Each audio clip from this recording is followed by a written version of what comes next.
Grammy winning wrapper ਸੀਗਾ, ਨਾਮ ਆ ਪ੍ਰਾਸ ਮਾਈਕਲ ਆਫ ਫਿਊਜਸ ਕਰਕੇ ਆ। ਉਸ ਨੂੰ ਕੱਲ 14 ਸਾਲਾਂ ਦੀ ਜਿਹੜੀ ਪ੍ਰਿਜ਼ਨ ਆ ਸੈਂਟੈਂਸ ਆ ਉਹ ਸੁਣਾ ਦਿੱਤੀ ਗਈ ਆ। 14 ਸਾਲ ਦੀ ਕੈਦ ਉਸ ਨੂੰ ਹੋਈ ਆ। ਕਹਿੰਦੇ ਵੀ ਇਹਦੇ ਉੱਤੇ ਕੇਸ ਸੀਗਾ ਜਿਸ ਦੇ ਵਿੱਚ ਇਹ ਕਨਵਿਕਟ ਹੋਇਆ। ਇਸ ਦੇ ਉੱਤੇ ਦੋਸ਼ ਜਿਹੜੇ ਉਹ ਸਾਬਤ ਹੋਏ ਵੀ ਇਸਨੇ millions of dollar illegally funnel ਕੀਤੇ।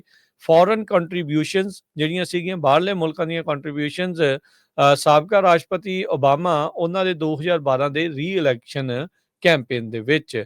52 ਸਾਲਾਂ ਦਾ ਜਿਹੜਾ ਮਾਈਕਲ ਆ, ਉਸ ਨੇ ਅਦਾਲਤ ਨੂੰ ਐਡਰੈਸ ਜਿਹੜਾ ਉਹ ਨਹੀਂ ਕੀਤਾ। ਯੂਐਸ ਡਿਸਟ੍ਰਿਕਟ ਜੱਜ ਕਾਲਰ ਕੋਟਲੇ ਉਹਨਾਂ ਨੇ ਇਸ ਨੂੰ ਸੈਂਟੈਂਸ ਕੀਤਾ ਆ। ਅਪ੍ਰੈਲ 2023 ਦੇ ਵਿੱਚ ਫੈਡਰਲ ਜਿਊਰੀ ਨੇ 10 ਜਿਹੜੇ ਕਾਊਂਟ ਆ ਮਾਈਕਲ ਦੇ ਉੱਤੇ, ਉਸ ਦੇ ਵਿੱਚ ਇਸ ਨੂੰ ਕਨਵਿਕਟ ਕਰ ਦਿੱਤਾ ਸੀਗਾ। ਇਹਦੇ ਵਿੱਚ ਜਿਹੜੇ ਦੋਸ਼ ਇਸ ਦੇ ਉੱਤੇ conspiracy, acting as a unregistered agent of foreign government ਦੇ ਜਿਹੜੇ ਦੋਸ਼ ਸੀਗੇ। ਇਹਦਾ ਟ੍ਰਾਇਲ ਵਾਸ਼ਿੰਗਟਨ ਡੀਸੀ ਦੇ ਵਿੱਚ ਚੱਲਿਆ। ਟੈਸਟੀਮੋਨੀਜ਼ ਦੇ ਵਿੱਚ ਹਾਲੀਵੁੱਡ ਦੇ ਐਕਟਰ ਲਿਓਨਾਰਡੋ ਡੀਕੈਪਰੀਓ, ਸਾਬਕਾ ਅਟਾਰਨੀ ਜਨਰਲ ਜੈਫ ਸੈਸ਼ਨ ਵਰਗਿਆਂ ਨੇ ਵੀ ਜਿਹੜੇ ਆਪਣੇ ਬਿਆਨ ਇਸ ਦੇ ਵਿੱਚ ਗਵਾਹੀਆਂ ਜਿਹੜੀਆਂ ਉਹ ਦਿੱਤੀਆਂ ਹੈਗੀਆਂ ਆ। ਕਹਿੰਦੇ ਵੀ ਇਹਨੇ ਕਾਫੀ ਲੰਮਾ ਚੌੜਾ ਜਿਹੜਾ ਆ ਬਾਹਰਲੇ ਮੁਲਕਾਂ ਦੀ ਜਿਹੜੀ ਮਨੀ ਆ ਇਸ ਦੇ ਕੈਂਪੇਨ ਦੇ ਵਿੱਚ ਫਨਲ ਕਰਨ ਦੇ ਲਈ, ਓਬਾਮਾ ਦੇ ਕੈਂਪੇਨ ਦੇ ਵਿੱਚ ਫਨਲ ਕਰਨ ਦੇ ਲਈ ਜਿਹੜੇ ਆ ਕੌਨਸਪੀਰੇਸੀਜ਼ ਜਿਹੜੀਆਂ ਉਹ ਘੜੀਆਂ ਸੀਗੀਆਂ। ਤੇ ਹੁਣ 14 ਸਾਲ ਦੀ ਜਿਹੜੀ ਸਜ਼ਾ ਇਸ ਨੂੰ ਸੁਣਾਈ ਗਈ ਆ।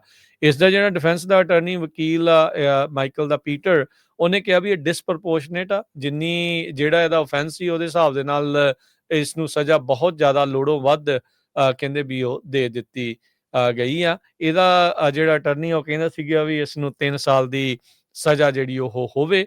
ਲਾਈਫ ਸੈਂਟੈਂਸ ਕਹਿੰਦੇ ਵੀ ਅਬਸਰਡਲੀ ਹਾਈ ਪਨਿਸ਼ਮੈਂਟ ਹੈਗੀ ਆ ਮਾਈਕਲ ਦੇ ਲਈ। ਕਹਿੰਦੇ ਵੀ ਖਾਸ ਕਰਕੇ ਉਦੋਂ ਜਦੋਂ ਇਹ ਜਿਹੜੀ ਸਜ਼ਾ ਆ ਉਹ deadly terrorist, drug cartel leaders ਵਰਗਿਆਂ ਦੇ ਲਈ ਰੱਖੀ ਜਿਹੜੀ ਉਹ ਗਈ ਹੁੰਦੀ ਆ। ਇਹਨੇ ਜਿਹੜੇ ਆ $120 ਮਿਲੀਅਨ ਮਲੇਸ਼ੀਆ ਦੇ ਬਿਲੀਅਨੇਰ ਲੋ ਤਹਿਕਜੋ, ਜਿਸਨੂੰ ਜੋਲੋ ਕਰਕੇ ਵੀ ਜਿਹੜਾ ਉਹ ਜਾਣਿਆ ਜਾਂਦਾ ਆ, ਵੀ ਉਹਦੀ ਮਨੀ ਇੱਧਰਲੇ ਪਾਸੇ ਨੂੰ ਜਿਹੜੀ ਉਹ ਲਿਆਂਦੀ ਸੀ ਸਟਰਾ ਡੋਨਰਸ ਦੇ ਜਿਹੜੇ ਉਹ ਜ਼ਰੀਏ ਓਬਾਮਾ ਦੇ ਕੈਂਪੇਨ ਦੇ ਵਿੱਚ। ਮਾਈਕਲ ਨੂੰ ਟਰਾਈ ਕੀਤਾ ਗਿਆ। ਜਿਹੜਾ ਆ ਜਸਟਿਸ ਡਿਪਾਰਟਮੈਂਟ ਦੀ ਜਿਹੜੀ ਇਨਵੈਸਟੀਗੇਸ਼ਨ ਆਫ ਲੋ ਦੇ ਜਿਹੜੀ ਚੱਲ ਰਹੀ ਸੀਗੀ ਉਸੇ ਮਲੇਸ਼ੀਅਨ ਬਿਲੀਅਨੇਅਰ ਦੀ, ਉਸ ਦੇ ਨਾਲ ਕਹਿੰਦੇ ਵੀ ਚਾਈਨਾ ਦੇ ਵਿੱਚ ਰਹਿੰਦਾ ਸੀਗਾ। ਇਹ ਪ੍ਰਾਇਮਰੀ ਫਾਈਨੈਂਸਰ ਸੀਗਾ wolf of the wall street movie, ਜਿਹੜੀ ਲਿਓਨਾਰਡੋ ਡਿਕੈਪਰੀਓ ਨੇ ਜਿਹੜੀ ਉਹ ਬਣਾਈ ਆ ਉਸ ਦੇ ਲਈ। ਇਹ ਅਜੇ ਵੀ ਫਿਊਜੀਟਿਵ ਆ ਤੇ ਉਹ ਅਜੇ ਤੱਕ ਭਗੌੜਾ ਆ, ਅਮਰੀਕਾ ਦੇ ਹੱਥੇ ਜਿਹੜਾ ਉਹ ਨਹੀਂ ਚੜਿਆ ਉਹ ਬਿਲੀਅਨੇਅਰ।